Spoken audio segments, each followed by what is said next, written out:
Good day, everybody. How's it going out there? Well, today we're going to be talking about money. Money. It's a thing that furries just don't like to talk about. It is a concept that furries will talk about the birds and the bees a lot. They'll talk about birds and the bees quite a bit.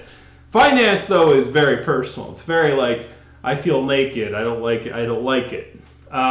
But I wanted to talk about it today, and I had a topic that came up while I was transcribing one of Thibaut Meerkat's videos. So Thibaut Meerkat is a YouTube channel that does a monthly sort of positive furry news or stories, and I really do like his content. And I offered about a year ago or a year or so ago now, to do transcriptions of his scripts into Flera, so that way people have access to those videos and to those short little things, because he talks about a plethora of topics, typically surrounding charity, animal news, and animation and cartoons, and usually does a little expose with a person in the fandom. And I always thought that some of the news coverage that I do for Flera can sometimes be a little bit down in the dumps. It can be sometimes topics that, people, they aren't positive topics. So I thought that they would be a good counterbalance to the fact that, like, some of the news stories that come out of Flera are not the most positive in the world. So having, like, a transcription of a person covering the good things that happen in the fandom is a good transposition to that. That being said, as I was transcribing the latest video on Flera, a certain thing came up when he was talking about charity, particularly a charity that was done for, on one of the, like, Papa Barks did a huge charity fundraiser for ALS. And ALS is a disease that took out Dog Bomb, and also Mark Barks's father also had it. They call him Papa Barks for short. So they were doing fundraisers to try to for the ALS Foundation. Papa Barks's big fundraiser was able to raise $45,000, which is awesome and wonderful, and it's like it shows the greatness of the furry fandom and working for good causes. And it's awesome, and I don't want to see that change for anything. If you have money to give to charity, and you want to give to charity, and you have free money to give to charity and to give to these organizations, I would absolutely tell you to 100% do it. But that is the caveat, and that's the thing I get concerned about sometimes when it comes to charity in and of itself. And this sort of video sort of popped up that concern just a little bit. Not the most worst thing in the world, but we'll see. So what I'm going to show you here is that part of the video. So Mark Barks had a bunch of YouTubers help join in and raise funding for ALS, for the ALS Foundation. And one of the satellite channels that was raising money was doing a thank you video, and during that thank you video, like, he revealed a large donation of around $700. And some of the words around it is what I want to kind of highlight here. So here we go. $700! Should be using it for the student loans, holy crap, but whether to donate to a great cause, I love ya! Yo! $700. That is some positive vibes right there. Stay awesome, you absolute legend. All right, so absolutely, I would agree 100% with what Thibaut and the Lion said. That person deserves a lot of credit and a lot of emotional support and a lot of praise for their contribution to that charity and to that cause.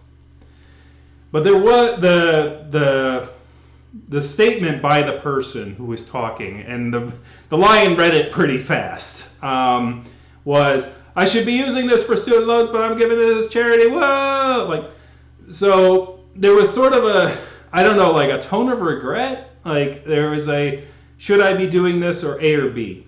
And that's sort of the thing when you are giving away a large sum of money like that. It's like you have that conflict of, should I use it to help myself and help my situation, or should I use it for charity?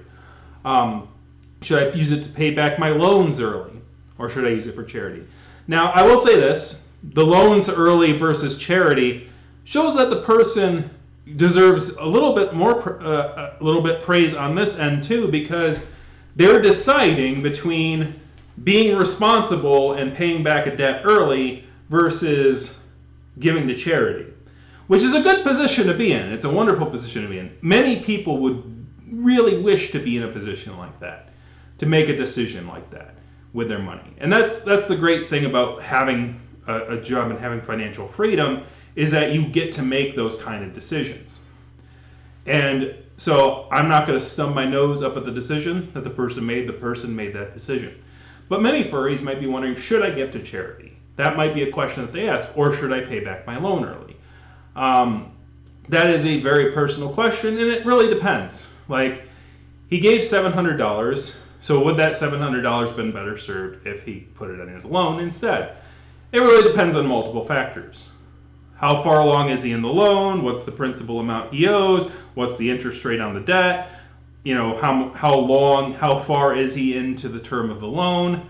How many payments does he have left, basically? All those factor into how good of an investment it is to pay back your debt. And in fact, most of the time, it is actually a better investment to pay back your debt early than to even put it in the stock market. And it's mathematically true, because I spent a long time doing that. So I spent a long time looking at this kind of thing. So, but the long and the short is, let's take a step back here for a moment before I break down how much $700 is worth in investing in your debt. Let's instead talk about when you absolutely should not donate to charity. There's many reasons that you shouldn't donate to charity. One reason that you shouldn't donate to charity is because you want to look good in front of others. You don't want to do a Trump Foundation, Clinton Foundation, Bill and Melinda Gates Foundation. You don't want to pull none of that nonsense, because that is not the spirit of giving. That's not what you're giving. You're not giving to have people praise you for your philanthropy. Real philanthropy is done in the dark, right? Right? You don't give to charity and then go, oh my God, I got the thing! Look at that thing! Look how expensive this is! Look how generous I am! Ooh! You don't do that. You don't do that. Don't ask how much that was, by the way. You don't want to do it for that reason. You do it because it's the right thing to do. And if you get a little cool mask with it, lo and behold, you get a cool mask with it. Sure. Dog bomb mask. So that was a fundraiser at Furthermore. So that's another thing, is think of how many other people are also being generous. When I usually, here's my little like weird little tip. You don't have to follow it. In fact, if everyone follows it, then the system will just break. So don't everybody follow this rule. But my golden rule about charity is it a large furry convention that I'm attending? Because if it's an Anthrocon or a Midwest Fur Fest, other people have got it, right? There's plenty of people there, especially Midwest Fur Fest, because it's like the end of the year and everybody's giving because it's Christmas, man, and they don't have anyone else to give to, or two, it's tax it's the end of the year season. It's get your charity in for your tax rebates, or in America, or use it or lose it. So there's those factors to consider. Whereas for me, I usually is this a smaller convention, right? Is this a smaller convention that could use a little grease in the wheel, as it were? Because dollar per dollar, can go farther in a smaller convention than that. I gave to charity during the first year of Furthermore, and I ended up being like almost like my contributions were double-digit percentage, right? As far as the percentage that was donated to the I think it was Friskies back then. I think it still is, but they might have moved on to ALS. But like, I think they did move on to ALS because that was also from Furthermore that I just showed earlier. So like the percentage that you provide and the amount of power that you can provide to the charity and inflate it can look really good. And by the way, it's needed more in the smaller communities because in the larger communities, if I throw $100 out there and everyone else contributes like $75,000, that $100 I threw out there is like, where to go? Whereas if you focus on the smaller conventions, if you throw $100 out there and everyone else threw in like, what they can throw in, and it's a smaller convention, then you're like, of the $1,000, hey, your $100 probably helped that reach its 4-digit figure, and is actually a very good gesture. So, like on smaller conventions, do that. There is a risk with smaller conventions, though, and especially premier year conventions. I would actually kind of, thinking about this, you may want to steer away a little bit and be a little more cautious about premier year conventions. I actually took a risk when I contributed to Furthermore's first year, as I noted, but the risk was well-founded because there's still a convention, they're still going strong. There are people who gave to other conventions, such as Capital City FurCon, I think it was, Capital City Con, or something like that. The one in Harrisburg, Pennsylvania, that had the issue where the money started to sort of evaporate, and all of a sudden they were like basically effing with the charity, right? So that is another thing you have to be cautious about. Be sure it's a place you can trust. If it's it's good if it's small, and it's better like if it's small, but it's also great if you can trust it. So you got to strike that balance. So those are times where that's the sort of effort that you can do in this charity. Another time that you absolutely should not give to charity, though, is if you are barely keeping above water. If you are to put it in a more blunt mannerism, if you are a charity, if you need to be a charity case, right? If you are barely keeping up, if you are having trouble keeping up with the bills, keeping a roof above your head, keeping things, keeping a solid foundation under your own feet, if you're in debt up to your eyeballs, you should not be giving to charity. You should fire that debt so that you can be freer in the future to be more generous. Because, it's like, well, no, so you're being greedy because you're keeping it all for yourself. It's like, if you're using it to pay off your debts, if you're using it to try to free yourself from the chains and the binds that these banks and institutions try to put on you, that's not selfish. That, in fact, is trying to make it so that you can transform. So it's kind of like it's like the metamorphosis from a caterpillar to a butterfly. When you're educating yourselves in your primary school and college, you should be the caterpillar. You should be numbing and chomping on as much knowledge as you can, and you'll probably incur some debts and incur some issues as you're trying to transition from, you're transforming yourself into an adult, right? So in your early adulthood, you should kind of try to go into sort of a cocoon phase where you're budgeting and you're keeping your margins small, but you're not stressing yourself out so much that you're causing yourself to make exuberant expenditures in like drugs and entertainment. But you're kind of like keeping that balance and like cocooning yourself, and then basically firing your debts out. And then eventually, when you reach into your full adulthood stage, you can become a beautiful butterfly and spread the pollen all around, right? And you don't do it to show off. You do it because it's the right thing to do, as I noted before. So that's always a concern when it comes to charity. And also, that sort of don't use charity to show off kind of a thing,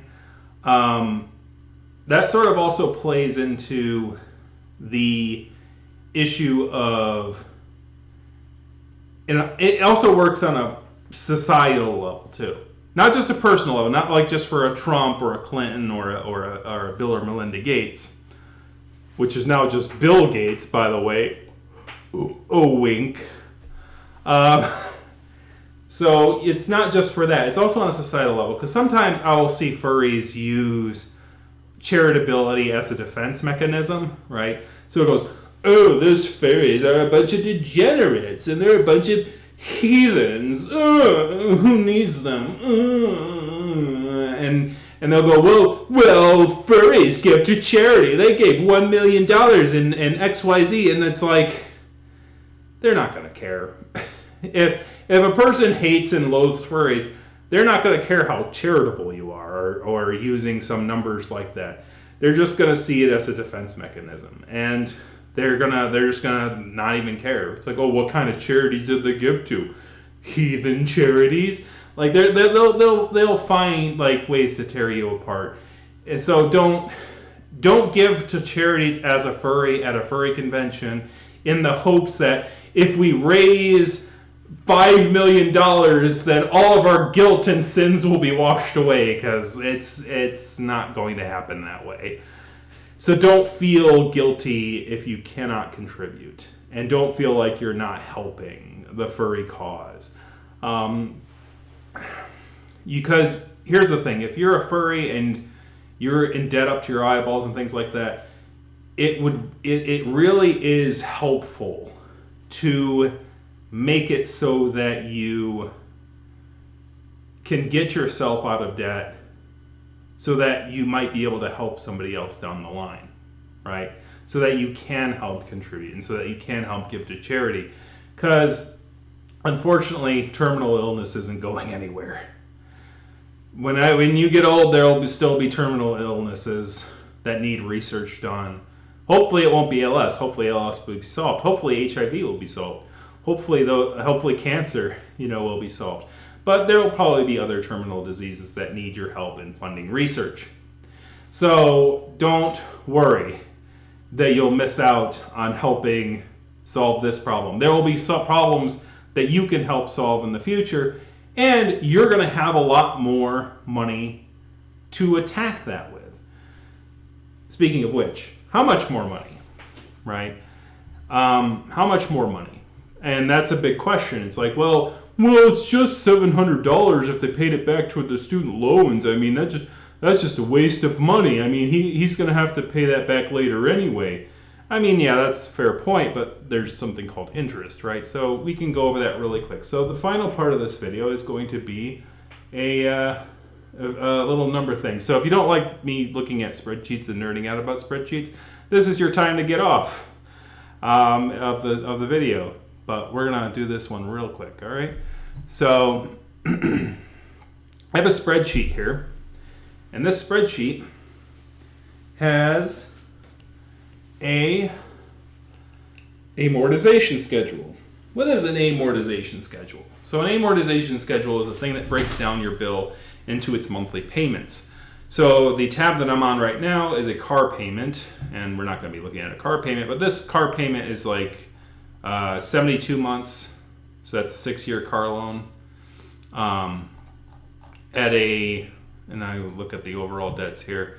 So my car thing has that. Loan term in years is 6 years, 3.64% interest rate.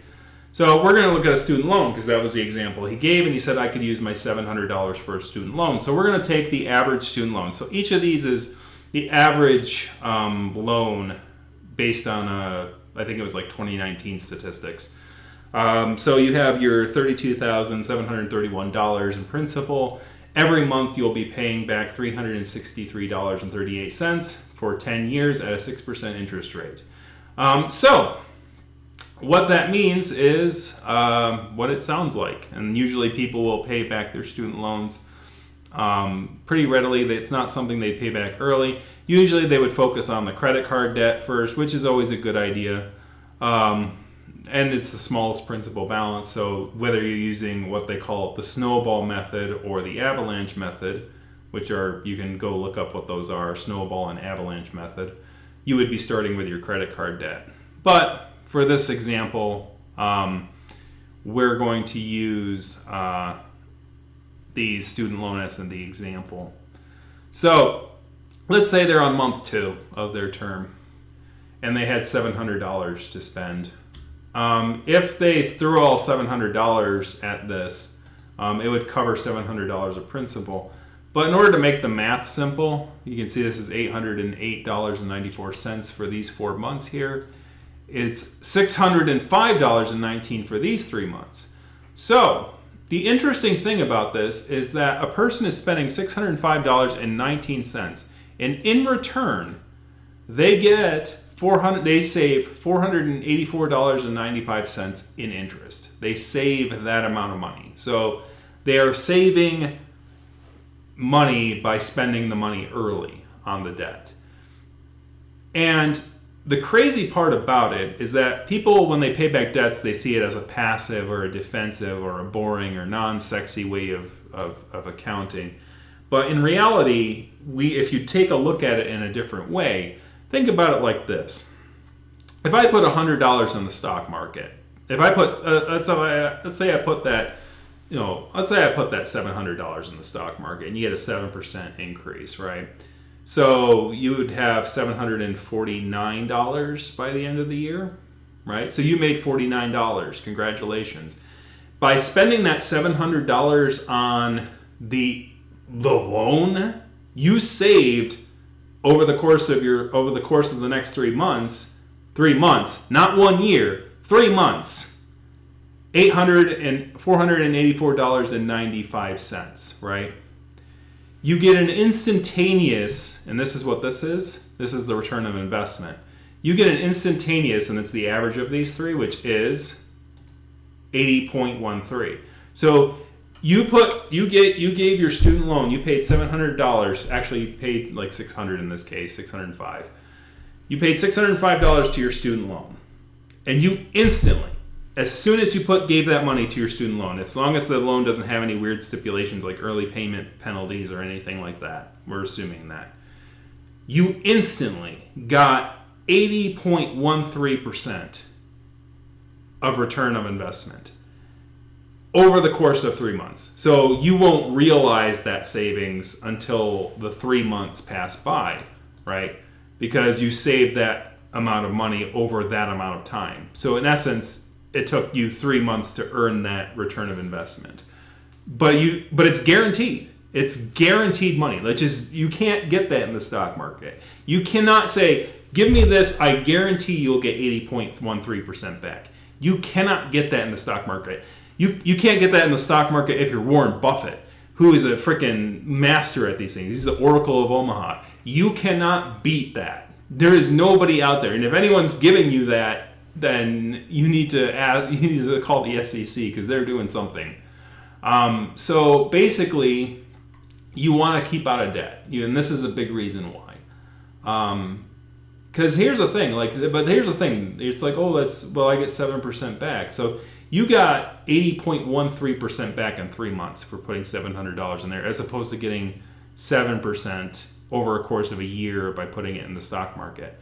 That's why a lot of people are like, get out of debt first. Then get out of these small debts first. You can keep the mortgage around, but I would even argue you want to focus the mortgage a little bit too, as you can see here early on in the loan. Like, you get a freaking 241% if you pay that month back early, right? Or if you pay these 3 months back, you'd get 239.09% return of investment. And that is for $1,371. So for $800 here, you can get that. So this is for a mortgage which has 360 payments, okay? So the longer the term and the earlier it is, the more ROI you get. if you have a really long term and you pay off the debts really early, you save a lot of money. So as hard as it is to pay a debt that you just took on, make sure you have some wiggle room in your cash flow to kind of start to chop down this stuff, because it actually it pays better than dividends. It pays so well. So that's the big thing. This is the reason that, this is the number that you're not going to see when you see an amortization schedule. It's not going to tell you this price to index thing. This is something that it, and this Yeti, what's the Yeti? So this is if I expanded this to 12 months. So if I paid back just this 1 month worth of thing, if I were to stretch that savings over the course of the year, which, it doesn't really work that way, but basically it'd be like, this is a 972.46 annualized return on investment. If you had this return on investment, multiply it by 12, that's how much you freaking get in the stock market. That's crazy, right? It's this is the power of compounding, guys, in reverse. It's you that's getting compounded. So that's why, a responsible person's like, should I pay back my debts early? Because that's the kind of thing too. Because that $400 in savings that you get, you can help in charity in the future, right? Obviously, in the short term, it's not going to help you get out of debt, or get charity and things like that. So live in the moment a little bit. Give yourself room to live in the moment a little bit. As I showed you earlier, I've given to charity. It's a wonderful thing to do. But always remember, the more you can pay off your debts, the more you can get out of debt, the more you can give to charity in the future. If you love giving to charity, focus fire, get yourself out of debt. And by the way, if you're not a person who's self-motivated, I guess I'll end it on this. And I'll put my suit back on for this because I don't need to do this anymore. All right, I think you get the point. So here's my final statement on this, and that is, if you are not a self-motivated person, if you don't, it's I don't care what happens to me, I want to give to charity enough, I will go into debt to give to charity, right? I will borrow money to give to a good cause, because I'm going to sacrifice myself. Money is the root of all evil. I'm going to exercise my bank account. You're stubbing your future ability to help others. Now, if you are a really old person and you are that you're basically going to have, you don't have much longer on this earth, then being a philanthropist by quietly giving away your wealth is an excellent thing to do. Figure out what you want to, who you want to help, and get in touch with them. Make them a beneficiary. Do what you wish to do. Make it a will thing. If you don't have others that you need to contribute to their financial well-being, if you don't have family members and sons and daughters or anything like that. In fact, I would say put a cap on what you give your offspring, just because nepotism is a real corrupting thing, and it'll come out of them either way if you didn't teach them good finances. Just ask any, this is the reason why, as smarmy as furries are about capitalism, it does have its limits, and that is the descendants of the most ultra wealthy usually don't maintain that wealth really well, because maintaining that kind of wealth is a skill, and it's really easy to lose money. It's really easy to get caught in these kind of these math traps, right?